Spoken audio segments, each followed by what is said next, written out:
चमकपुर गांव में गोपाल नाम का एक लड़का रहता था। उसकी सौतेली माँ और बाप ने उसे घर से निकाल दिया था। उसकी सौतेली माँ ने सब कुछ अपने और अपने बच्चों के नाम पे कर रखा था और गोपाल को हिस्से के नाम पे 3 गायें दे रखी थीं। गोपाल पढ़ा लिखा तो बहुत था, पर नौकरी ना मिलने के कारण उसने सोच लिया था कि वो अब उन तीनों गायें की खूब देख रेख करके उनसे जो दूध मिलेगा उसे बेच के अपना कारोबार चलाएगा। अब मैं बिल्कुल अकेला हो गया हूँ। गौ माता, तुम तीनों के अलावा मेरा अब कोई भी नहीं है। बस मेरा घर चलाने के लिए तुम तीनों को मेरी मदद करनी होगी।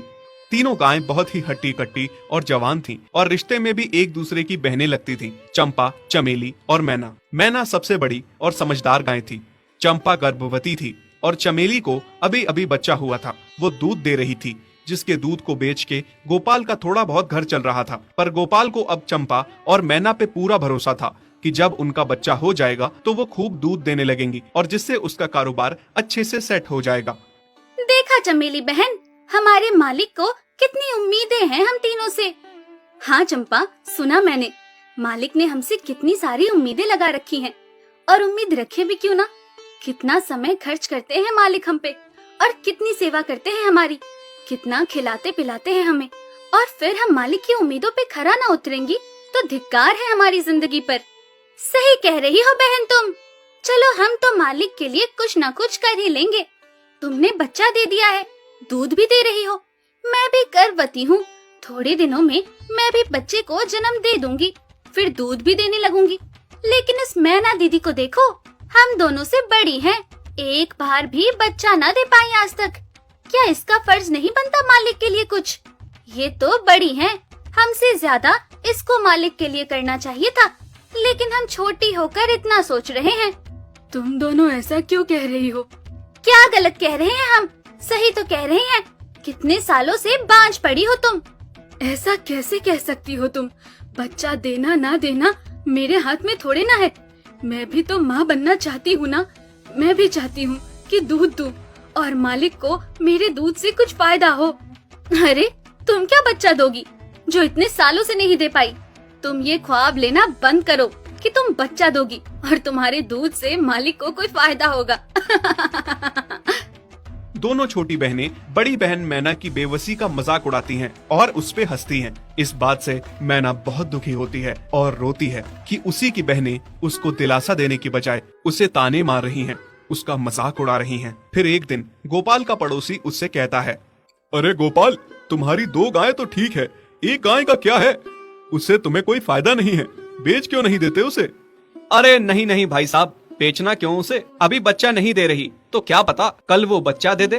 कोई भी काम जल्दबाजी में नहीं करना चाहिए। अरे नहीं गोपाल, मेरे कहने का ये मतलब था कि तुम्हें अपना कारोबार जल्द खड़ा करने की जरूरत है, क्योंकि तुम्हारे घर वालों ने तुम्हारे साथ जो कुछ भी किया वो बहुत गलत था। अब तुम्हें जो भी करना है अकेले ही करना है।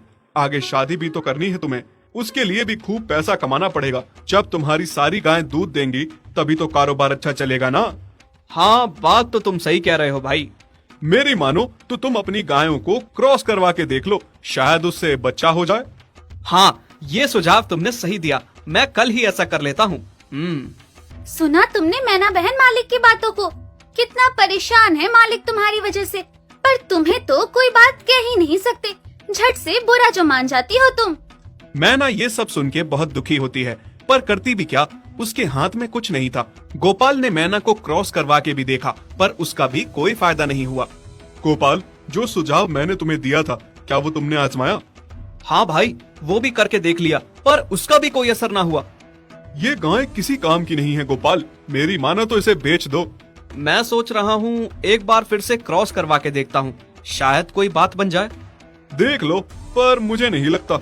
देखा, इन लोगों को भी पता चल गया, तुम बच्चा नहीं दे सकती, तुम बांझ ही रहोगी।